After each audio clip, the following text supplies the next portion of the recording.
Hello students, કેમ છો બધા? હું છું Nikunj Ganatra classes welcomes you. આજે મને એક સજેશન મળ્યું હતું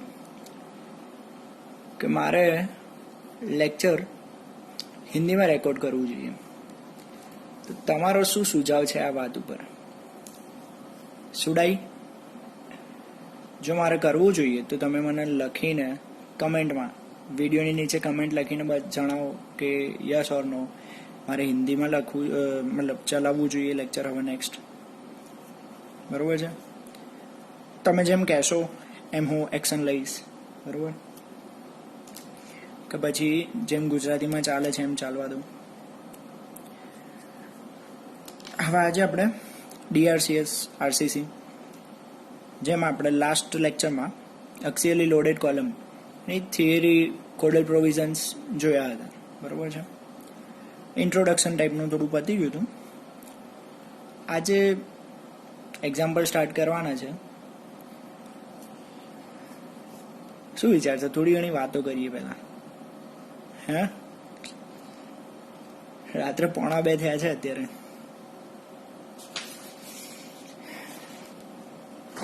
ભણવાનું થતું રહેશે. બરોબર? ઓકે, ભણ્યા સિવાય કોઈનો છૂટકો નહીં. બરોબર? એક્ઝામ આવી ગઈ છે, હવે ઓલમોસ્ટ નજીક જ છે અને આપણે સિલેબસ એ કવર કરવાનો છે, એટલે ચાલુ તો કરવું પડશે. તો મિનિમમ એસેન્ટ્રિસિટી વિશે કહેવાનું રહી ગયું હતું લાસ્ટ લેક્ચરમાં. વિડીયોની લેન્થ થોડી વધી ગઈ હતી એટલે પછી આ વખતે રાખ્યું છે. અને બાકી છે પછી નેક્સ્ટ હું સ્ટાર્ટ કરીશ એક્ઝામ્પલ હવે એના પછી. કે બધા, હા, એક વસ્તુ ખાસ ધ્યાન રાખજો, કોડ સાથે લઈને બેસવા. 456/2000 અને SP16 એક સુધારો કરાવવાનો હતો કોડમાં. પેજ નંબર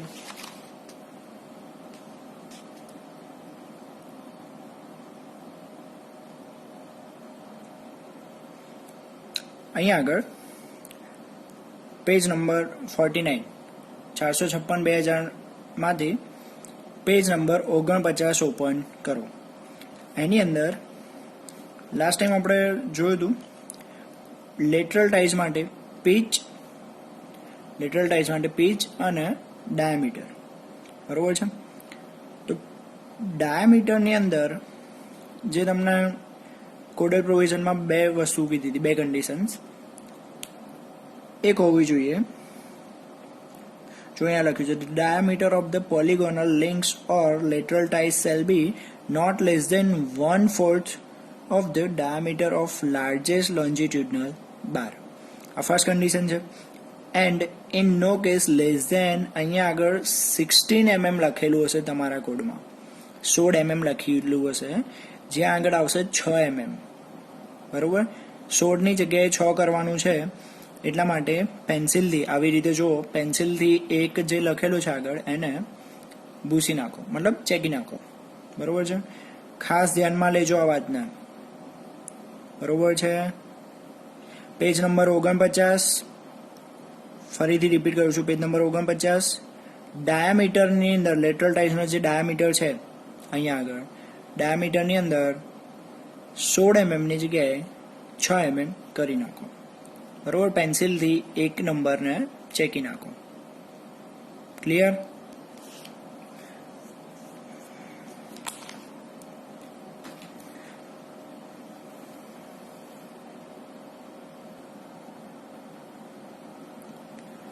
સો અહીંયા આગળ મિનિમમ એસેન્ટ્રિસિટી ઇન કોલમ, જેનું ઇક્વેશન તમને IS 456/2000 ની અંદર પેજ નંબર 42 ઉપરથી મળી જશે. બરોબર? અહીંયા આગળ મિનિમમ એસેન્ટ્રિસિટીને સ્મોલ e વડે દર્શાવાય છે. બરોબર? એટલે minimum eccentricity is equal unsupported length of column upon 500 plus lateral dimension upon 30. બરાબર. હવે લેટરલ ડાયમેન્શન કયા હોય કોલમના? બી અને ડી. તો બરાબર એની અંદરથી જોવાનું છે. હવે અનસપોર્ટેડ લેન્થ ઓફ કોલમ, તમને મિનિમમ એસેન્ટ્રિસિટી ક્યારે શોધવી પડશે તમારે એક્ઝામ્પલની અંદર, એ તમને ખાસ ધ્યાન દઈ દઉં કે તમને રકમની અંદર લેન્થ આપેલી હશે, કોલમની લેન્થ 3 મીટર 4 મીટર એવું કંઈ કહ્યું હશે. કોલમની અંદર જ્યારે રકમની અંદર કોલમની લેન્થ આપી હોય ત્યારે સમજી જવાનું કે મિનિમમ એસેન્ટ્રિસિટી શોધવાની છે. બરાબર. ના પણ લખ્યું હોય ચેક ફોર મિનિમમ એસેન્ટ્રિસિટી એવું ના લખ્યું હોય છતાં પણ તમારે સ્ટેપ કરી લેવાનું. બરાબર. આના ઉપરથી ખબર પડી જશે. બાકી બધા એક્ઝામ્પલમાં લેન્થ આપેલી નહીં હોય. બરાબર છે. એક્ઝામ્પલ આવશે એટલે આપણે આ પણ ચર્ચા કરીશું. તો અહીંયા આગળ ઇક્વેશન શું થશે? E minimum is equal unsupported length of column, લેન્થને શું છે એના વડે દર્શાવાય? L upon 500 plus lateral dimension એટલે D upon 30. બરાબર. D upon 30. આ આપણું ઇક્વેશન છે, મોસ્ટ આઈએમપી ઇક્વેશન, યાદ રાખજો. હા, હવે આપણો એલ એટલે કે લેન્થ અને ડી બરાબર ડેપ્થ એ બંને લેવાના છે તમારે એમએમમાં.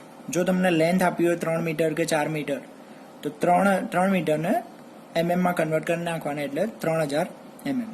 બરાબર.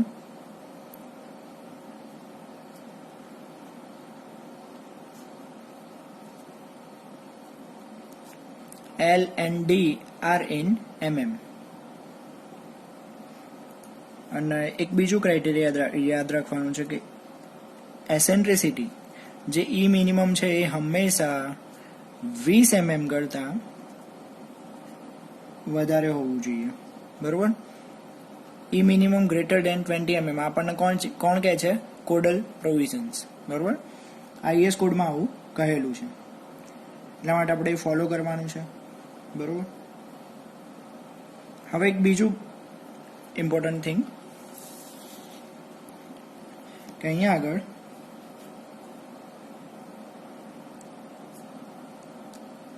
Four E minimum less than or equal to, for E minimum less than or equal to 0.05 D આ કન્ડિશન ફોલો થવી જોઈએ. તમને કોડમાં આપી હશે પેજ નંબર 71 ઉપર.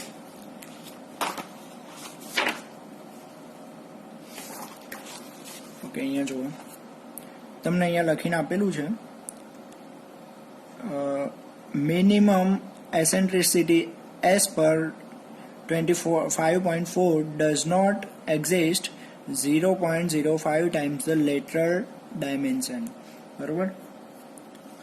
શું કહે છે? E મિનિમમ 0.05 D ને ક્રોસ ના કરવી જોઈએ. બરોબર. વધવી ના જોઈએ એનાથી.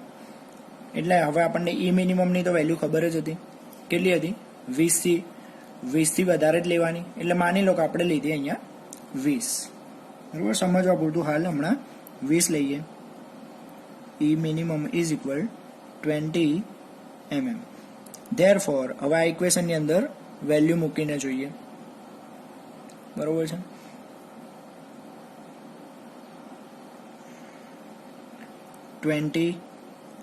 less or equal 0.05 D. હવે આપણને D ખબર નથી આની અંદર, તો D ને શું કરીશું? કરતા બનાવીશું અને 0.05 ને નીચે લાવીશું. તો D greater or equal 20 upon 0.05. આનો આન્સર આવશે 400.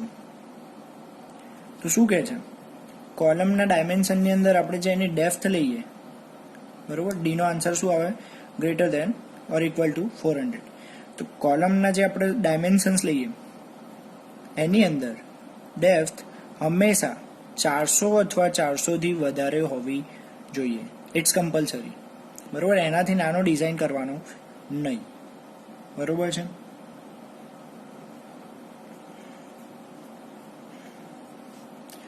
મને એવું લાગે છે કદાચ લાઇટનો પ્રોબ્લેમ છે, થોડું અંધારું વચ્ચે આવે છે. ઓકે, ચાલો હું કરું કંઈક.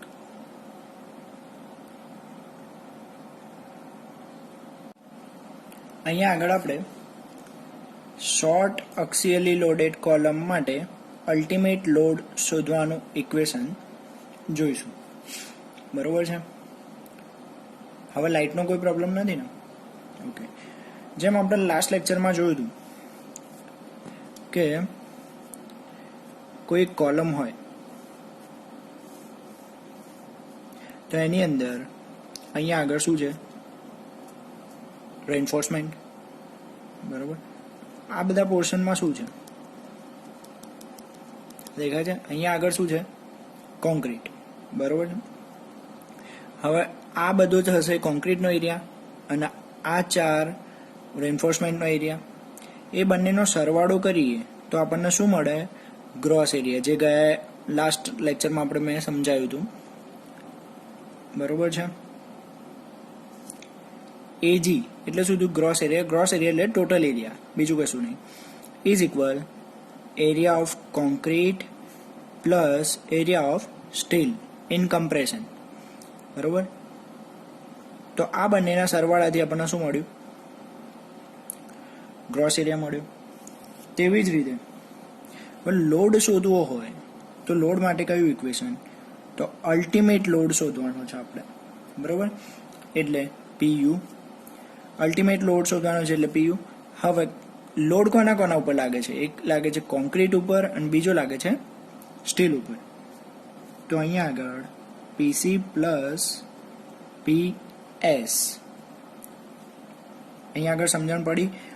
લોડ ટોટલ કોના ઉપર લાગે છે? કોલમ ઉપર. પણ કોલમની અંદર કયા કયા બે વસ્તુ છે? એક છે કોન્ક્રીટ અને બીજું છે સ્ટીલ. તો બંને ઉપર જે લોડ લાગતો હોય એનો શું કરીશું આપણે? સરવાળો. એટલે આપણને અલ્ટિમેટ એટલે કે ટોટલ લોડ મળી જશે. બરોબર. Load on concrete plus load on steel. બરોબર છે. હવે આપણે સ્ટ્રેસ માટે એક ઇક્વેશન શીખેલા છીએ. Stress is equal force upon area અથવા લોડ અપોન એરિયા અથવા P અપોન A કહેવાય. બરોબર. તો એને P ને આપણે કરતા બનાવીએ તો શું થશે? Sigma into A. બરોબર છે. તો આ ઇક્વેશનની અંદર હવે હું P ની જગ્યાએ આપણે શું છે? PC. હવે PC ની જગ્યાએ હું શું મૂકી શકું? Sigma C into AC. Sigma C into AC plus એવી જ રીતે PS ની જગ્યાએ શું મૂકી શકાય? Sigma S into AS. બરોબર. આ ઇક્વેશનનો યુઝ નહીં થાય આપણે, પણ ખાલી આપણને આપેલું છે તો મેં સમજાવી દીધું. બરોબર છે. જ્યાં આગળ આ ઇક્વેશનની અંદર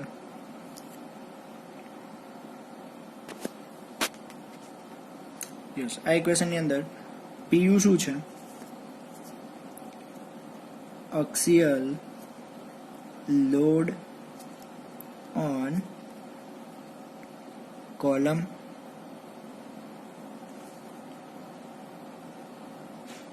પછી PC શું છે? લોડ ઓન કોન્ક્રીટ અને PS છે લોડ ઓન સ્ટીલ. બરોબર છે. હવે આપણે જે મિનિમમ એસેન્ટ્રિસિટી માટે પેજ નંબર મેં હમણાં કહ્યું હતું 71 ઉપર એક ઇક્વેશન આપણને આપેલું છે. અલ્ટિમેટ લોડ શોધવા માટેનું equation. Ultimate load on column. હું ઇક્વેશન વાંચું છું, ધ્યાન રાખજો.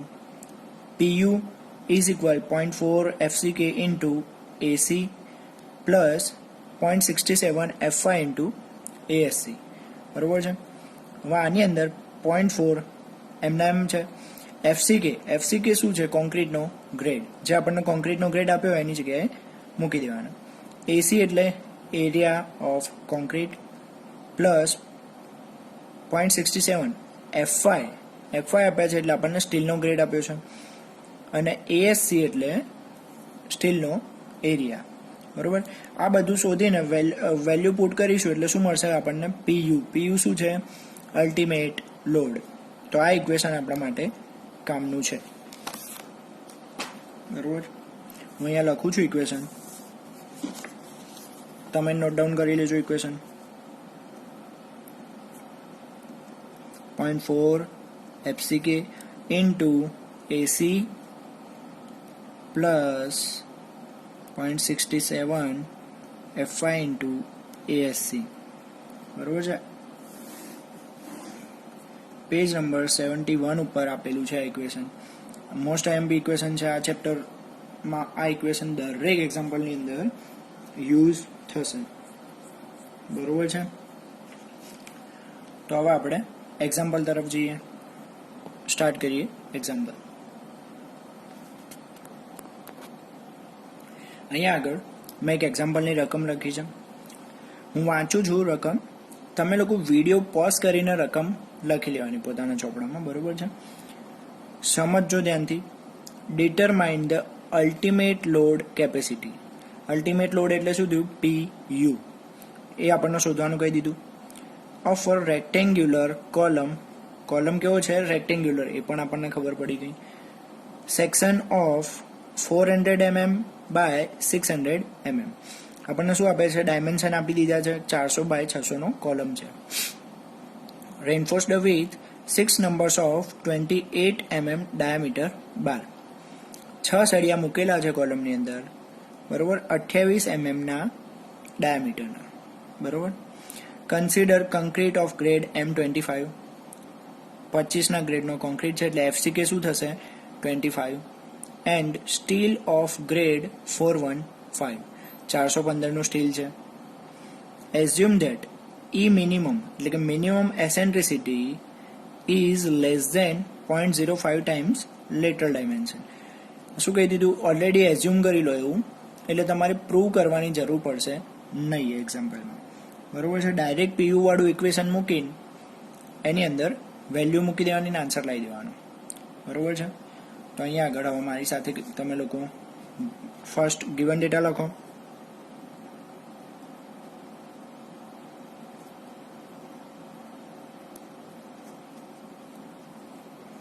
ગિવન ડેટા શું આપેલું છે આપણને? બી આપણને આપ્યા છે 400 mm, ડી આપ્યા છે 600 mm, બીજું શું આપેલું છે? FCK 25 ન્યૂટન પર mm સ્ક્વેર, FI આપ્યો છે 415 ન્યૂટન પર mm સ્ક્વેર. એક ઇમ્પોર્ટન્ટ થિંગ, પહેલા આપણે એકચ્યુઅલી ચલો ફિગર બનાવી દઈએ.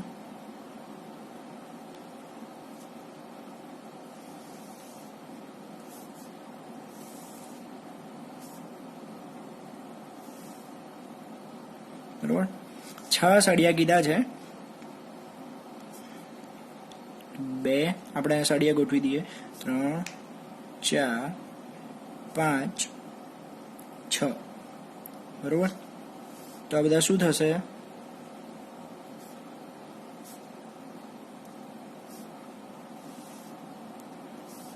ASC.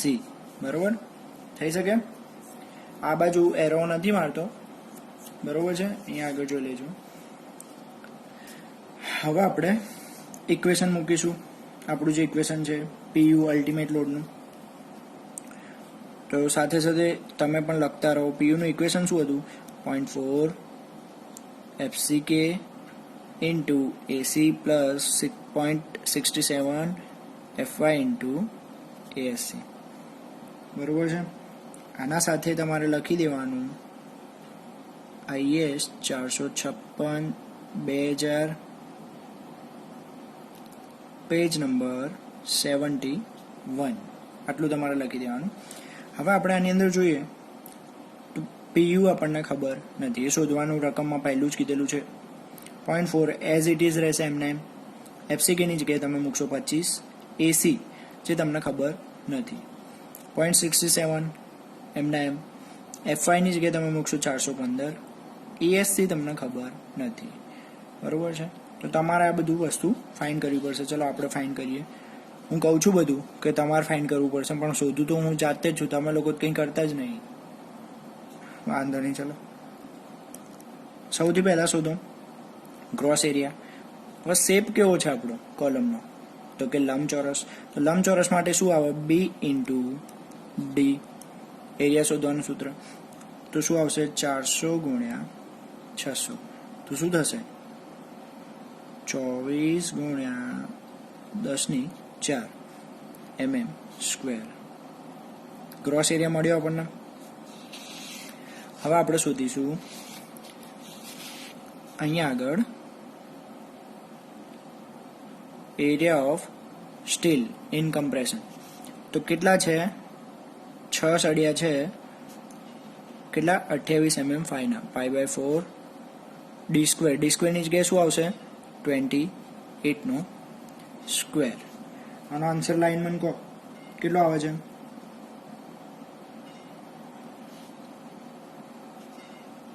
3694.5 સમથિંગ આવશે. તમે આને SP16 પેજ નંબર 229 પરથી બરોબર શોધી શકો છો. જો મારું કામ છે તમને મેથડ બતાવી, આન્સર જે પણ આવે આન્સર ઉપર બહુ ધ્યાન નહીં કરવાનું. આપણું બધાનું કામ શું છે? મેથડ ફોલો કરવાની. આન્સર ક્યારે ગોખી ના જવા. બધાના આન્સર ડિઝાઇનિંગમાં થોડા વેરિએશન આવતું જ હોય છે, એટલે આન્સર માટે બહુ ચિંતા નહીં કરવાની. મેથડ સાચી હોવી જોઈએ, સ્ટેપ્સ સાચા હોવા જોઈએ. ઓકે, તો અહીંયા આગળ આપણે 6 ઇન્ટુ π/4 d², એનો કંઈક આન્સર આવો આવશે, જે તમને SP16 પેજ નંબર 229-30 આજુબાજુમાંથી ક્યાંક મળી જશે. હવે આપણે શું કરીશું? AG છે, ASC છે, તો AC મળી જશે આપણને.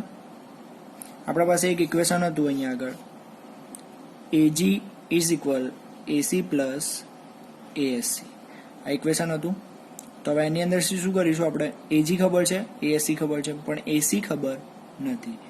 તો AC ને કરતા બનાવી દો, તો શું થશે? AG minus ASC. ચલો આની અંદર વેલ્યુ મૂકો અને આન્સર લાવીને મને નહીં કહેશો ચાલશે. બરોબર, શું આન્સર આવે છે? 236,305.5 mm સ્ક્વેર. બરોબર છે. ઓકે, સોરી, અહીંયા ધ્યાન આપશો ફરીથી. AC is equal AG minus ASC. તો શું કર્યું? AG ની વેલ્યુ મૂકી, અહીંયા આગળ ASC ની વેલ્યુ મૂકી, માઇનસ કરો, જે આન્સર આવે લખી દો. હવે આપણે શું કરીશું? PU વાળા ઇક્વેશનની અંદર વેલ્યુ મૂકીશું.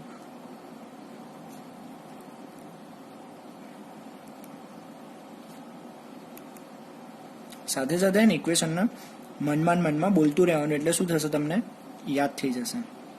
બરોબર છે.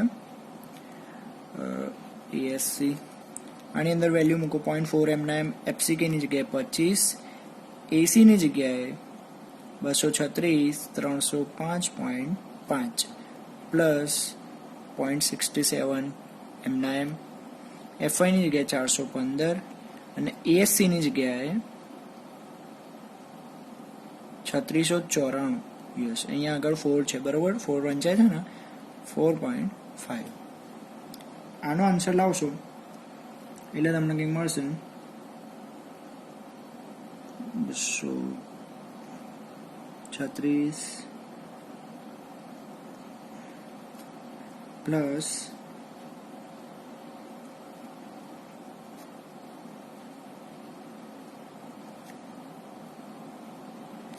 1027,255.72. બરોબર, એનું થશે. સાદું રૂપ આપશો એટલે તમને મળશે આન્સર 3390.31 કિલો ન્યૂટન. બરોબર છે, આ આપણો ફાઇનલ આન્સર છે. બરોબર, સ્ટેપમાં કંઈ જ હતું નહીં, એક્ઝામ્પલમાં કશું જ નહોતું. બરોબર છે, તો આ ટાઈપનું કંઈક એક્ઝામ્પલ આવે પહેલાં રકમ વાંચો, રકમને સમજો, એની અંદર શું શું આપેલું છે ગિવન ડેટાની અંદર એ તમે લખી દો, પછી તમને રકમ મતલબ એક્ઝામ્પલ ગણવો બહુ જ ઇઝી થઈ જશે. બરાબર, આપણે નેક્સ્ટ એક્ઝામ્પલ ચાલુ કરીએ હવે.